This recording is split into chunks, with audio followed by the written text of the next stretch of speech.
गजानन उसनकर मुरली, तालुका समुद्रपूर, जिल्हा वर्धा. माझ्या शेतातील 4 एकर सोयाबीन काढण्याचा मी निश्चय केला आहे. या सोयाबीनला शेंगा लागल्या नाही, लागल्या त्या भरल्या नाही, भरले त्याच्या 2 दिवसाच्या पावसामुळं गवती आणि पाणी झाला. या पाण्यामुळं पूर्ण खराब झाले आहे.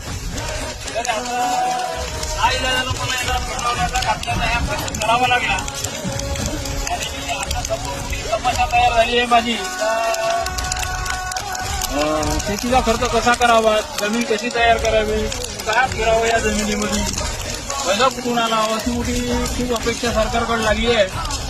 तरी या सरकारने तातडीची मदत शेतकऱ्यांना जाहीर करावं आणि अटी शर्ती या सर्व बंद कराव्या, अटी शर्ती काढून टाकाव्या आणि कर्जमाफी सुद्धा करावी अशी आमच्या.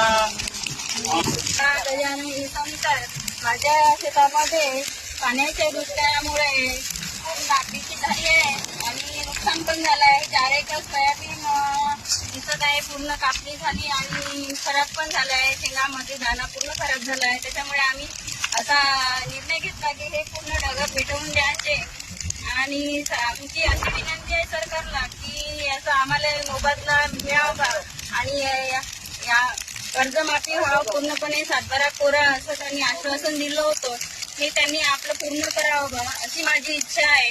कारण माझ्या मुलाबाळाचा खर्च वर्षाला 5 लाख रुपये आहे. तो NDA करत आहे माझा मुलगा आणि त्याचा 2 वर्षाचा खर्च 5 लाख आहे. त्याच्यामुळे आम्ही अशा शेतीमुळे, नापिकी शेतीमुळे कसं काय पूर्ण करणार आहोत आणि त्यांना समोरचं शिक्षण कसं देणार आहोत हे सरकारला मला सांगायचं आहे. हे आमचं पूर्ण कर्जमाफी करून घ्यावी.